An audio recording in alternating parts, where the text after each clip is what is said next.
Hi friends, my name is Ankit Thakur and I welcome you all to bio creator. आज हम strings करने वाले हैं कि पाइथन में स्ट्रिंग्स क्या होते हैं। तो इस ट्यूटोरियल में हम पहले देखेंगे थोड़ी सी डेफिनेशन और मतलब ये स्ट्रिंग्स हैं क्या और क्या इसकी इंपॉर्टेंस है। इसके बाद हम कोड करना शुरू कर देंगे। तो मैंने अभी अपनी जुपिटर नोटबुक ओपन कर ली है। आपको मैंने बताया किस तरीके से ओपन कर सकते हैं आप। जब जुपिटर नोटबुक ओपन हो जाएगी तो इस तरह के ऑप्शन आपके पास दिखने लग जाएंगे। यहाँ पे आप एक न्यू करके एक फ़ोल्डर क्रिएट कर सकते हैं, जिस फ़ोल्डर के अंदर आप सारे अपने पाइथन के कोड्स को सेव कर सकते हैं। तो मैंने यहाँ पे एक फ़ोल्डर क्रिएट कर दिया है।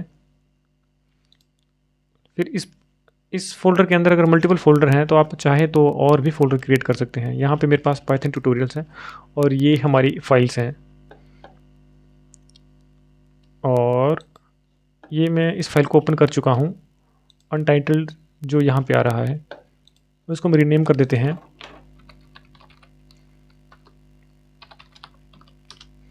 तो फाइल की रीनेमिंग भी हो चुकी है। तो अब बात करते हैं स्ट्रिंग्स की। तो स्ट्रिंग्स होते हैं एक कैरेक्टर की सीक्वेंस, मतलब कि इसको समझने से पहले आप सोचिए एक नेकलेस के बारे में। एक नेकलेस जो है उसमें बीड्स लगे होते हैं और वो बीड्स को जोड़ने का काम करता है हमारा थ्रेड। तो हमारे पास जो पाइथन में भी स्ट्रिंग है, ये भी एक नेकलेस की तरह है। इसको हम एग्जाम्पल से अगर देखेंगे तो आप देखिए यहाँ पे है साइंस। तो ये जो साइंस है SCIENCE, इसको जब हम कोटेशन में लिखेंगे तभी ये स्ट्रिंग कहलाएगा। हम चाहें तो डबल कोटेशन का यूज़ कर सकते हैं, हम चाहें तो सिंगल कोटेशन का यूज़ कर सकते हैं, और अगर हम चाहें तो ट्रिपल कोटेशन का भी यूज़ कर सकते हैं। बस याद रखिए, अगर डबल कोटेशन के साथ स्टार्ट होता है तो एंड भी डबल कोटेशन के साथ ही इसको करना है। और अगर आप कोटेशन यूज़ नहीं करते हैं तो फिर ये एक वेरिएबल बन जाता है। हमें वेरिएबल नहीं चाहिए, हम पढ़ रहे हैं स्ट्रिंग्स। अगर आपको अभी भी कन्फ्यूज़न है तो आपको कोड के समय पे कोड करते हुए ये अच्छे से क्लियर हो जाएगा। अभी अगर हम इम्पोर्टेंस की बात करें तो रियल वर्ल्ड में आपके पास जो डेटा होगा वो कुछ फाइल्स में होगा। उस फाइल को कैसे एक्सेस करना है, जैसे कि आपके पास DNA की फ़ाइल है, कोई फास्टा फाइल है, या प्रोटीन की कोई फ़ाइल है, या आपके पास कुछ एप्लीकेशंस हैं। आपको चेक करना है कि कोई पर्टिकुलर टेक्स्ट उसके अंदर है या नहीं है।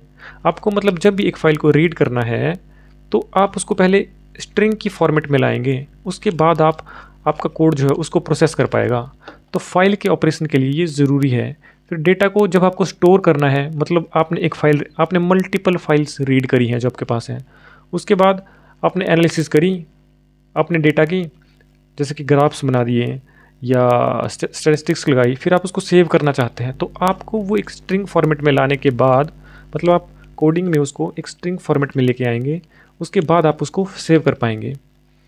और यहाँ देखिए तीसरा है कि मैनिपुलेटिंग टेक्स्ट। जैसे कि मैं अभी बात कर रहा था कि अगर आपके पास बहुत सारी फाइल्स हैं, आपको एक पर्टिकुलर चीज़ उस फाइल में ढूंढनी है। जैसे कि हो सकता है आपका कोई आइडेंटिटी नंबर हो, कोई रोल नंबर हो, या कुछ भी इस तरीके की चीज़ है, या कोई एक सेंटेंस है, आप फाइंड आउट करना चाहते हैं कि क्या हमारी पूरी फाइल में ये चीज़ एग्जिस्ट करती है या नहीं।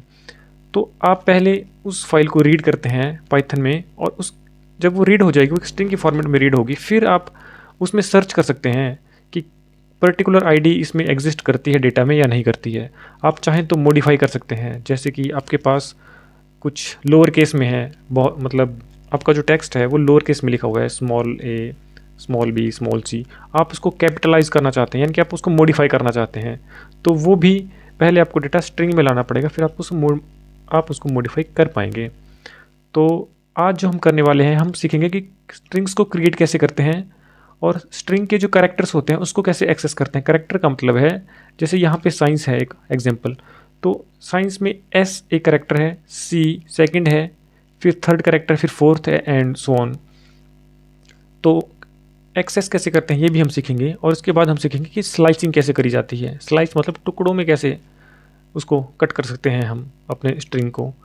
और फिर स्ट्रिंग के डिफरेंट मेथड्स भी प्रोवाइड करता है हमें ये जो स्ट्रिंग है हमारे पास। तो हम सीधा कोड पे अब आ जाते हैं और क्रिएट करना शुरू करते हैं। तो हम, जैसे कि मैंने बात करी कि हम सिंगल कोटेशन में भी स्ट्रिंग बना सकते हैं। तो एक वेरिएबल क्रिएट कर देते हैं। तो वेरिएबल का नाम ही मैंने सिंगल कोटेड रख दिया, एक ताकि मतलब अंडरस्टैंडिंग हमारी सिंपल रहे। वेरिएबल का नाम कुछ भी हो सकता था, लेकिन मैंने सिंगल कोटेड ही रखा समझने के लिए। अब सिंगल कोटेशन में अगर मैं यूज़ करता हूँ हेलो वर्ल्ड, मैंने हेलो वर्ल्ड यहाँ पर टाइप किया हुआ है, और इसको अगर हमें आउटपुट में लाना है तो मतलब हमें प्रिंट कराना है तो हमें यहाँ पे प्रिंट लिखना पड़ता है। अब हम क्या करेंगे, वेरिएबल का नाम देंगे सिंगल कोटेड, फिर मैंने शिफ्ट और एंटर प्रेस करके रन करा दिया। तो ये हमारे पास एक स्ट्रिंग जो है बन चुका है हेलो वर्ल्ड के नाम से। तो ये तो था सिंगल कोटेड में। अब डबल में करके देखते हैं, डबल कोटेड का मतलब है इस तरीके से, इन डबल कोटेशन के अंदर इसको लिख देना हेलो। यहाँ पे मैंने हेलो का एच और वर्ल्ड का डब्ल्यू को कैपिटल रखा हुआ है। अब हम इसको प्रिंट करा देते हैं, सॉरी डबल कोटेड। तो ये भी हमारे पास एक स्ट्रिंग है। अब ध्यान रखिए, अगर मैं इसको डबल कोटेशन के साथ ओपन कर रहा हूँ लेकिन क्लोज सिंगल के साथ कर रहा हूँ तब ये एरर देगा। तो इस तरीके से काम नहीं होना है। अगर सिंगल से ओपन करते हो तो सिंगल से ही एंड करना है, और डबल से करते हो तो डबल से एंड करना है। अब इसके बाद हम मल्टी लाइन के बारे में जानते हैं। मल्टी लाइन,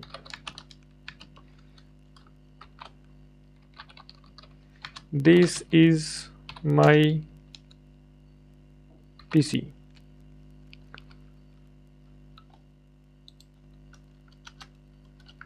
अब मैं इसको प्रिंट करा के आपको बताता हूँ। तो आप देख सकते हैं कि हमने यहाँ पे मल्टी लाइन को प्रिंट करा दिया है। यहाँ पे याद रखने की बात ये है कि हमने ट्रिपल कोटेशन यूज़ की है। ये फर्स्ट है, ये सेकंड है और ये थर्ड है। तो स्टार्टिंग में ट्रिपल है, एंड में ट्रिपल है। जब हमारे पास लाइंस मल्टीपल होंगी, जिसमें मैंने यहाँ पे पीस लिखा है,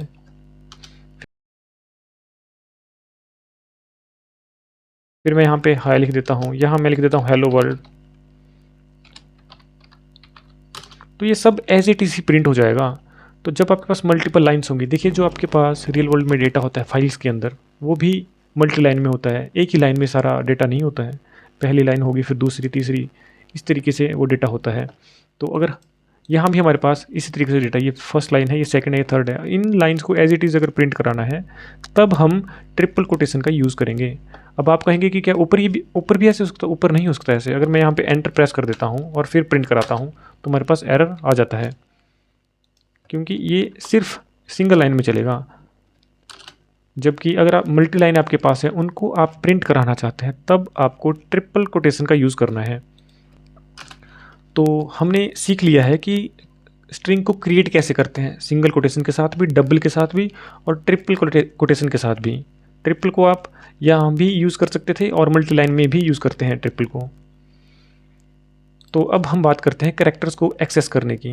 कैरेक्टर्स जैसे कि मैंने आपको बताया कि जैसे यहाँ पे हेलो है तो एच फर्स्ट कैरेक्टर है, फिर सेकंड है, फिर थर्ड और फोर्थ है। तो ये मल्टी कैरेक्टर हैं इसके अंदर, एक स्ट्रिंग के अंदर। एक्सेसिंग कैरेक्टर में जैसे हम एक स्ट्रिंग क्रिएट करते हैं, मैंने नाम ही स्ट्रिंग दे दिया है वेरिएबल को, कुछ भी नाम हो सकता है, मैंने स्ट्रिंग दे दिया। फिर मैं यहाँ कह देता हूँ पाइथन। अब मैं क्या करना चाहता हूँ कि मुझे पूरा पाइथन प्रिंट कराना ही नहीं है, मुझे सिर्फ फर्स्ट एलिमेंट प्रिंट कराना है, इसका पी। तब आप कैसे कराएंगे इसको? हम लिखेंगे प्रिंट स्ट्रिंग। अगर मैं स्ट्रिंग लिख देता हूँ तब तो पूरा प्रिंट होगा, लेकिन हमें चाहिए इसका फर्स्ट कैरेक्टर। तो इसके लिए हम करते हैं इंडेक्सिंग, और इंडेक्सिंग के लिए हम स्क्वायर ब्रैकेट का यूज़ करते हैं। अब मैंने इंडेक्सिंग में लिखना है कि कौन से इंडेक्स का कैरेक्टर प्रिंट कराना चाहता हूँ मैं, 0th इंडेक्स का। अब आप पूछेंगे कि इंडेक्सिंग क्या होती है, आइए देखते हैं।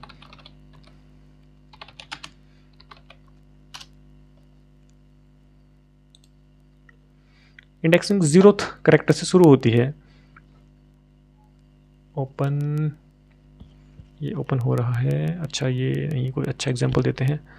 जैसे कि यहाँ देखिए, ये है एक स्ट्रिंग PYTHON पाइथन।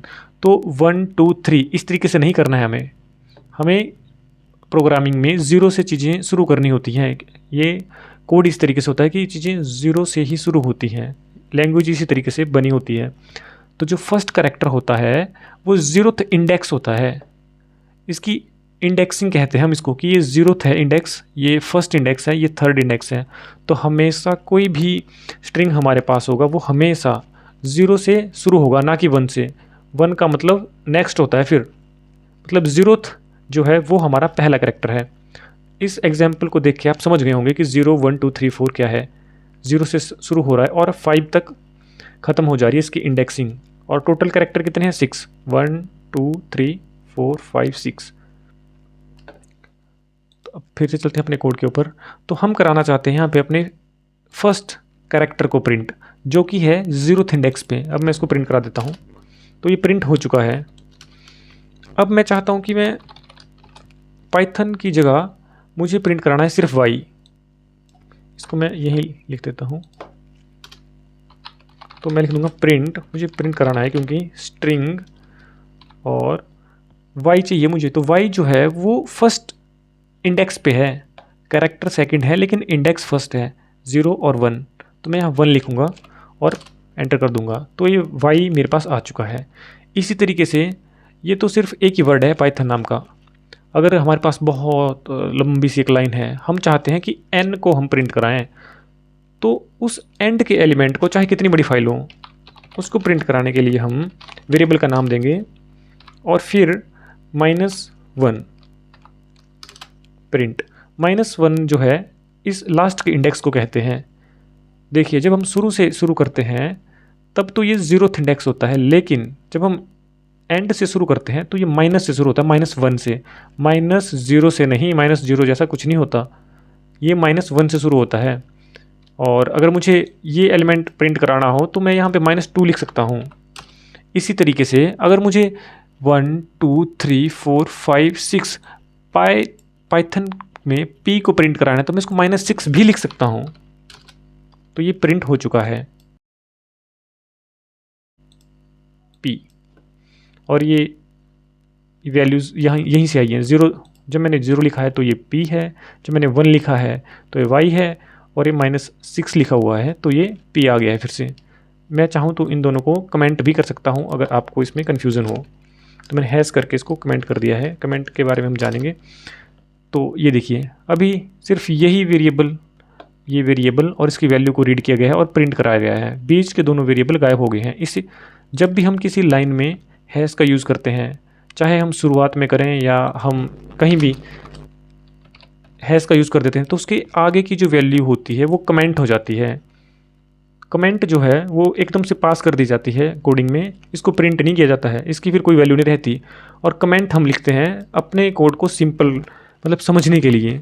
जब हमारे पास एक बहुत बड़ा कोड होगा तो उसके छोटे छोटे एलिमेंट्स होंगे उसमें, मतलब छोटे छोटे फंक्शंस हमने बनाए होंगे। कौन सा फंक्शन क्या काम करता है उसको बताने के लिए हम कमेंटिंग करते हैं। जैसे कि मैंने यहाँ पे स्ट्रिंग लिखा है तो हम शुरुआत में लिख देते हैं कमेंट करके कि हम कैरेक्टर को एक्सेस कर रहे हैं इसमें।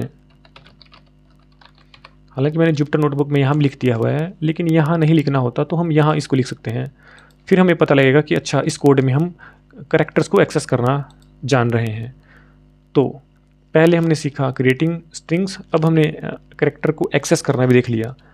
अब हम जानते हैं कि स्लाइसिंग क्या होती है और ये कैसे करते हैं। तो मैं एक और स्ट्रिंग यहाँ क्रिएट कर देता हूँ, स्ट्रिंग 1। अब ये स्ट्रिंग 1 अलग हो चुका है स्ट्रिंग से, क्योंकि स्ट्रिंग के साथ 1 भी जुड़ चुका है।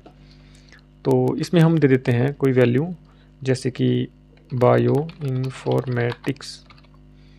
ये एक हमारा वेरिएबल है और ये इसमें एक स्ट्रिंग आ चुका है। मैं चाहता हूँ कि मेरे पास सिर्फ बायो प्रिंट हो, इन्फॉर्मेटिक्स प्रिंट ना हो। तो मैं क्या करूँगा, मुझे स्ट्रिंग में जाना है, स्ट्रिंग की इंडेक्सिंग करनी है अब हमें। तो इंडेक्सिंग में पहले हम सिंपल लिख रहे थे 1 -1 या 6 इस तरीके से कुछ। अभी क्या करना है हमें चाहिए सिर्फ बायो। तो बायो का बी शुरू होता है 0 से, 0, और हमें जो है ओ तक ख़त्म करना है। ओ जो है जो 0 1 और 2 सेकेंड इंडेक्स है ओ, पर हमें यहाँ पे लिखना है 3। जैसे मैं इसको प्रिंट करूँगा तो मेरे पास बायो आ जाएगा। ये जो इंडेक्सिंग है यहाँ पे 0 से थर्ड एलिमेंट तक हमें चाहिए एक्सक्लूडिंग थर्ड। मतलब कि जो हमारा इंडेक्स है वो 0 से रीड करेगा और ये जो कॉलन का साइन है इसके बाद की जो वैल्यू है ये अगर 3 होगी तो ये थर्ड इंडेक्स को रीड नहीं करेगा। अगर इसकी वैल्यू 4 होगी तो ये फोर्थ को रीड नहीं करेगा, लेकिन फोर्थ तक को यूज़ कर देगा, फोर्थ तक को रीड करेगा। या एक और एग्जांपल हम देखते हैं कि अच्छा आप इसको ना प्रिंट में लिखिएगा, क्योंकि जुपिटर में ये रन हो चुका है लेकिन नॉर्मल टेक्स्ट फाइल में ये रन नहीं होता है। इसके बारे में हम जानेंगे कि नॉर्मल टेक्स्ट फाइल में कैसे रन करते हैं कोड को। तो ये प्रिंट हो चुका है। अभी मैं इसको कमेंट कर देता हूँ ताकि हमारा कोड इसको रीड ना कर। देखिए मैं इसको प्रिंट करा के बताता हूँ आपको। प्रिंट करा दिया है मैंने, तो कुछ प्रिंट नहीं हुआ है क्योंकि ये कमेंट हो चुका है। जो भी चीज़ कमेंट हो गई वो बस पास हो जाती है सिर्फ नॉर्मली से, और प्रिंट नहीं होती, हमारे पास आती नहीं है आउटपुट में। तो अब मैं प्रिंट कराना चाहता हूँ, मुझे चाहिए कि 0 1 2 2 जो इंडेक्स है उसके बाद की सारी वैल्यूज़ मेरे पास आ जाएं। सॉरी, स्ट्रिंग, ये देखिए 0 इंडेक्स है बी, फर्स्ट इंडेक्स है आई, और जो सेकंड इंडेक्स है वो है ओ, फिर थर्ड है, फोर्थ है, फिफ्थ है, और ये सारे इंडेक्स हैं। तो मैंने कहा है जो हम मेरे वेरिएबल में सेकंड इंडेक्स से वैल्यू शुरू हुई और कॉलन लगा दिया, इसके बाद कुछ नहीं लिखा है, इसका मतलब है कि सब कुछ चाहिए मुझे। जब मैंने कुछ नहीं लिखा यहाँ पे तो मतलब इसके बाद का सब चाहिए। तो ये क्या करता है, अब जो कॉलन है हमारा, कॉलन से लेफ्ट साइड में वैल्यू है, जैसे कि यहाँ पे 2 है, इसको ये रीड करता है कोड, जबकि ऊपर के केस में ऐसे नहीं था। ऊपर के केस में भी जो लेफ्ट साइड की वैल्यू थी 0, इसको तो रीड करता है, लेकिन जो राइट साइड की वैल्यू होती है, अगर मैंने 3 लिखी है तो 3 को थर्ड इंडेक्स को रीड नहीं करेगा, थर्ड से पहले तक को रीड करेगा। तो थर्ड को रीड नहीं करना, ये सिर्फ राइट साइड की वैल्यू के लिए है। जो लेफ्ट साइड में है कॉलन के, उसको रीड किया जाता है। अब एक और एग्जांपल देखते हैं। इसको मैंने कमेंट कर दिया, ये देखिए कुछ नहीं आया रन करने पे। तो अब मैं एक और एग्जांपल देख लेता हूँ, इसको प्रिंट करा के। स्ट्रिंग 1 हमारे वेरिएबल है, और जैसे कि मैं लिख देता हूँ, ये देखिए अभी क्या होगा, मैंने आपको बताया था कि -1 -2 इस तरीके से लगा के क्या होता है, लास्ट की वैल्यू आती है। ये -1 है, ये -2 है, तो मैं लिख रहा हूँ -2 से लेके सारी वैल्यू चाहिए। इसको प्रिंट कराते ही लास्ट के 2 वैल्यू आ जाएंगी। ये है -1, ये है -2, और मैंने कोड को कहा कि जो -2 है इसके बाद की सारी वैल्यू मुझे दे दो। कॉलन का मतलब तो यही है। तो ये हमारी ये वैल्यू भी अब प्रिंट हो चुकी है। तो इसे कहते हैं स्लाइसिंग। अगर एक मैं आपको चाहूँ, मतलब हमें चाहिए कि इन्फो को ही प्रिंट कराना है, हमें बाकी कुछ नहीं कराना है प्रिंट। तो देखिए क्या करना पड़ेगा हमें, 0 1 2 3 पे है आई हमारा। इसको मैं कमेंट कर देता हूँ, प्रिंट स्ट्रिंग 1, और थर्ड एलिमेंट से लेके मुझे प्रिंट कराना है 0 1 2 3 4 5 6 एलिमेंट तक मुझे अगर प्रिंट कराना है तो मुझे 7 लिखना पड़ेगा, क्योंकि 7 एक्सक्लूड हो जाएगा और 6 प्रिंट हो जाएगा। तो ये देखिए हमारे पास इन्फो आ चुका है। तो ये हमारा स्ट्रिंग था, और जो हमारे पास अभी आया है ये सब स्ट्रिंग है इसका, मतलब स्ट्रिंग के अंदर से भी कोई इन्फॉर्मेशन निकालनी है तो उसको इस तरीके से किया जाता है। तो हमारा ये टॉपिक भी कंप्लीट हुआ कि स्लाइसिंग क्या है इसमें। अब हम आते हैं डिफरेंट मेथड्स जो कि स्ट्रिंग में अवेलेबल हैं। तो एक ना स्ट्रिंग क्रिएट करते हैं, एक वेरिएबल क्रिएट करते हैं सब्जेक्ट नाम का। Subject is equal to science. तो अब इसमें हम चाहते हैं कि ये जो साइंस नाम का एक स्ट्रिंग है, ये स्मॉल, इसका सिर्फ फर्स्ट लेटर ही कैपिटल में है, बाकी स्मॉल में है, लेकिन मुझे चाहिए कि मैं सारा ही कैपिटलाइज करना चाहता हूँ इसको।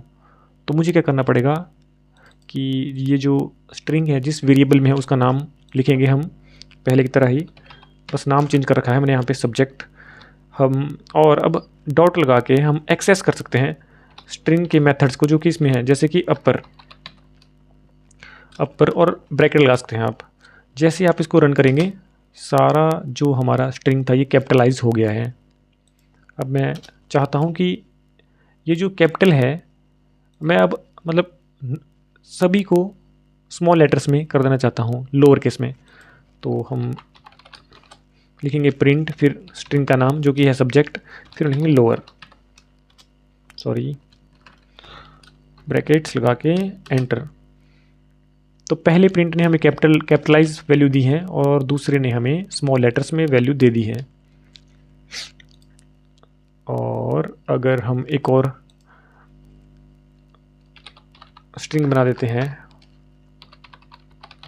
स्ट्रिंग 3 करके, ये हमारा एक वेरिएबल है, एक्चुअली वेरिएबल हमने बना दिया है और इसमें हम लिख देते हैं हेलो वर्ल्ड। अब जब आप रियल वर्ल्ड की फाइल्स पढ़ेंगे जो कि बहुत बड़ी बड़ी फाइल्स होंगी, काफ़ी ज़्यादा डेटा उनमें रहेगा, आप चाहेंगे कि एक पर्टिकुलर वर्ड को आप ढूंढना चाहते हैं उस पूरी फाइल में। यहाँ पे हमने एक छोटा सा एग्जांपल लिया हेलो वर्ल्ड का। आप चाहते हैं वर्ल्ड, हेलो वर्ल्ड में वर्ल्ड को ढूंढना कि है कि नहीं है तो कौन से इंडेक्स पे है। तो अब हम इसके लिए क्या करेंगे, अपने वेरिएबल का नाम लिखेंगे। इसको भी हमने प्रिंट में लिखना है पर मैं पहले सिंपल लिख रहा हूँ इसको। तो वेरिएबल का नाम हमने दे दिया, स्ट्रिंग 3 हमारे वेरिएबल का नाम है यहाँ पे। अब हम क्या करेंगे, फाइंड मेथड लगाएंगे, फाइंड, और ब्रैकेट के अंदर हम उस वर्ड को डाल देंगे जो हम ढूंढना चाहते हैं। जैसे कि हेलो वर्ल्ड में हम चाहते हैं देखना कि वर्ल्ड है या नहीं। अब इस सारी जो वैल्यू है इसको हम प्रिंट कर देते हैं, प्रिंट, उसको प्रिंट कर देते हैं। तो ये देखिए, अगर इसने आउटपुट में कुछ वैल्यू दी है तो इसका मतलब है कि हमारा वर्ड जो है एग्जिस्ट कर रहा है और इसने हमें लोकेशन दी है उस वर्ड की कि वो स्टार्ट कहाँ से होता है। हमारा वर्ड है यहाँ पे वर्ल्ड, तो वर्ल्ड जो है स्टार्ट कहाँ से होता है, ये देखिए, ये है 0, फिर 1 2 3 4 और 5th जो है, ये जो स्पेस दिखाई दे रहा है ये भी एक कैरेक्टर होता है। और ये जो 5th था उसके बाद हमारा 6th नंबर पे W आ रहा है। तो फाइंड हो चुका है हमारा, हमें पता है कि हमारा जो वर्ड है वो एग्जिस्ट करता है और 6th इंडेक्स से शुरू होता है ये। तो फाइंड करके इस मेथड का यूज़ करके आप एक्सेस कर सकते हैं उस लोकेशन को। जैसे कि एक बायोलॉजी का एग्जांपल दे देता हूँ आपको। Box is equal to ATACG ये हमारे पास एक टाटा बॉक्स है जो कि आप देख रहे होंगे TATA यहाँ पे स्टार्ट हो रहा है। हम फाइंड आउट करना चाहते हैं कि टाटा एग्जिस्ट कर रहा है या नहीं कर रहा है। तो मैं लिखूँगा box dot find, sorry small letters में लिखना है क्योंकि ये अलग वेरिएबल बन जाता है। बॉक्स डॉट फाइंड, जो वैल्यू हम फाइंड करना चाहते हैं, मैं चाहता हूँ कि TATA पता करना इसमें है कि नहीं। अब इस वैल्यू को हम प्रिंट कराएंगे, कोटेशन प्रिंट PRINT प्रिंट करा देंगे। तो ये हमें बता रहा है कि हाँ टाटा बॉक्स है और 5th इंडेक्स से शुरू होता है टाटा बॉक्स हमारा। देखिए 0 1 2 3 4 और ये 5th इंडेक्स से हमारा टाटा बॉक्स शुरू हो रहा है, TATA। तो इसने फाइंड आउट करके दे दिया है हमें। अब एक लास्ट चीज़ देख लेते हैं इसमें, हमें अगर टाटा बॉक्स को ये जो है ना TATA इसको हमें रिप्लेस करना है। जैसे कि ये हमने एक वैल्यू ली है, सेम वैल्यू, इसी में हम करके देख लेते हैं।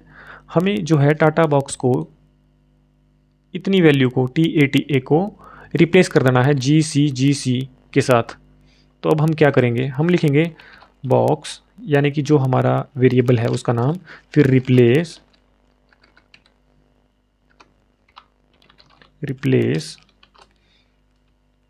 करना है हमें TATA, टाटा को रिप्लेस करेंगे हम कॉमा लगा के एक और वेरिएबल का नाम जिसके साथ हम रिप्लेस करना चाहते हैं, जैसे कि CGCG, और इस वैल्यू को हम फिर प्रिंट करा देंगे।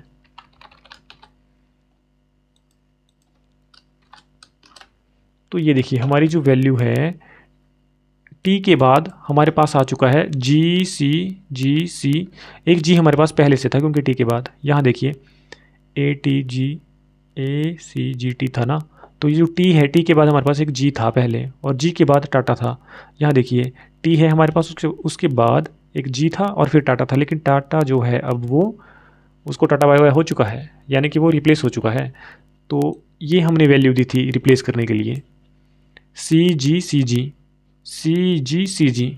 तो इस तरीके से आप चीज़ों को रिप्लेस भी कर सकते हैं आपकी फ़ाइल में। अभी तो आपको ये छोटा सा नॉर्मल सा मतलब लग रहा होगा, लेकिन जब आप रियल फाइल पे काम करेंगे रियल वर्ल्ड में, तब वो ज़्यादा अच्छे से पता लगेगा। और फाइल्स को रीड करना अपने में एक अलग टॉपिक है, जिसको कि हम आने वाले वीडियोज़ में कवर करेंगे।